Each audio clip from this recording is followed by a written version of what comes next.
Paix et prière sur notre prophète.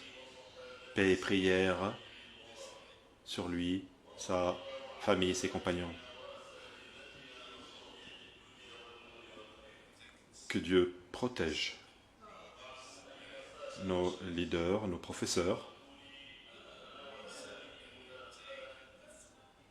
Permettez-moi de prendre la parole aujourd'hui et de m'adresser à vous, car le sujet que j'aimerais aborder est un sujet de grande importance. L'Afrique fait face, comme beaucoup d'autres pays islamiques, des conflits, des confrontations qui sont enracinées dans la haine du fait de l'extrémisme et de la radicalisation qui ont désuni nos liens ancestraux, ont provoqué des guerres civiles, ont causé la perdition et la mort aux quatre coins de nos nations, ont mis fin à la paix et la concorde entre les musulmans.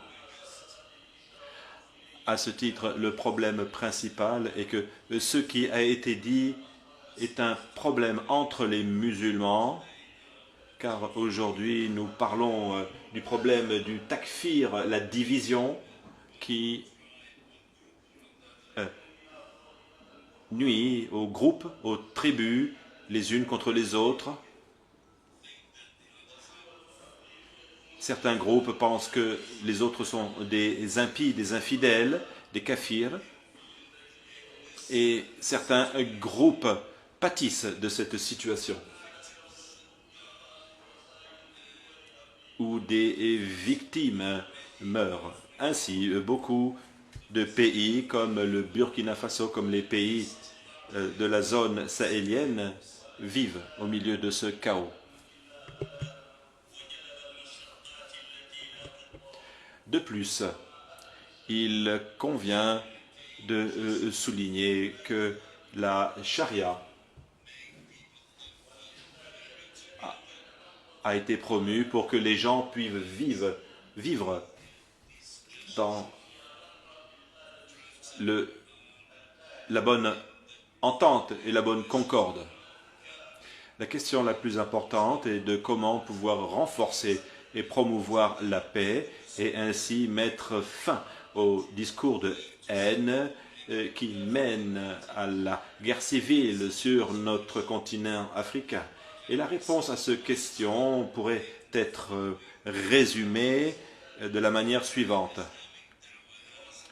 L'appel islamique, la dawa islamique, a sa propre voix,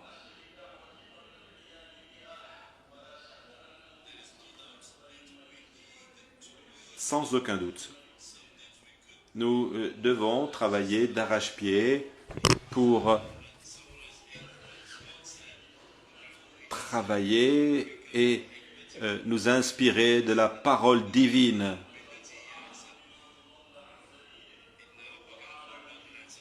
À ce titre, je cite les Saintes Écritures, que l'on pourrait traduire ainsi. Jésus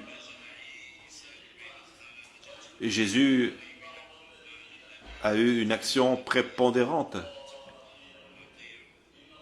et a remis son sort entre les mains du Seigneur Tout-Puissant.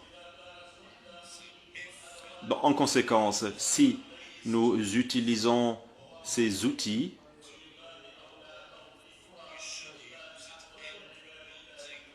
ceux-ci doivent être utilisés pour promouvoir la vie des musulmans, pour que ceux-ci puissent trouver la voie du Seigneur.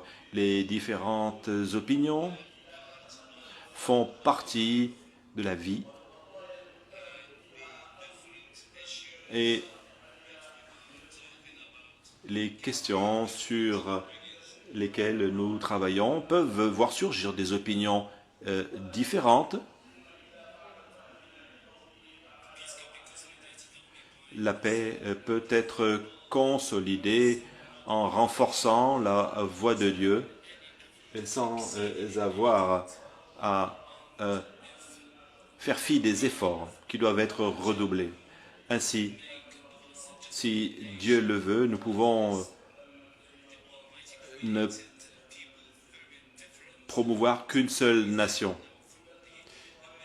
La Jahannam est pour ces braves. Au vu des versets coraniques, il y a beaucoup d'enseignements de nous inspirer du cœur du prophète. Il convient ainsi de nous inspirer des voies universelles.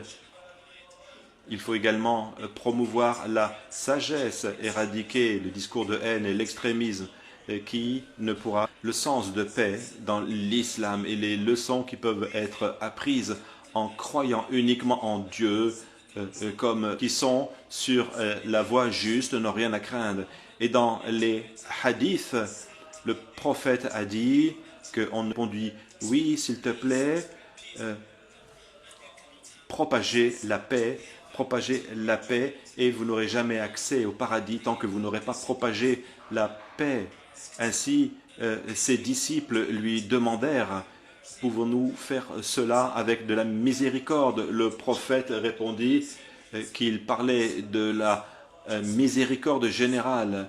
Il faut donc propager la paix parmi les musulmans et parmi les autres peuples.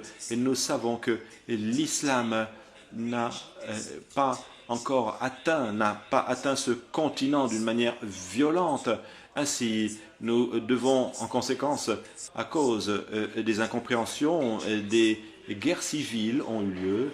Ainsi, les intérêts de nos nations demandent le fiqh al-maqasid de l'objet entre les gens. Ainsi, dans les écritures judaïques, Moïse, sans son frère, n'a pas pu agir avec la des théologiens qui sont si ça n'est qu'un rappel pour les gens qui doivent contempler ces mots et s'en inspirer. Ainsi, la consolidation de la paix et tout discours de haine, la langue de la paix au sein de laquelle nous souhaitons vivre. Voilà pourquoi la compassion, la miséricorde et la justice sont importantes. À ce titre, les experts de la jurisprudence, vous avez une responsabilité pour aider vos sœurs de remettre l'Afrique. Merci, merci beaucoup. C'était avec un poème à la fin qui a été proposé. Merci beaucoup. Je donne maintenant la parole au prochain intervenant, son éminence Shura.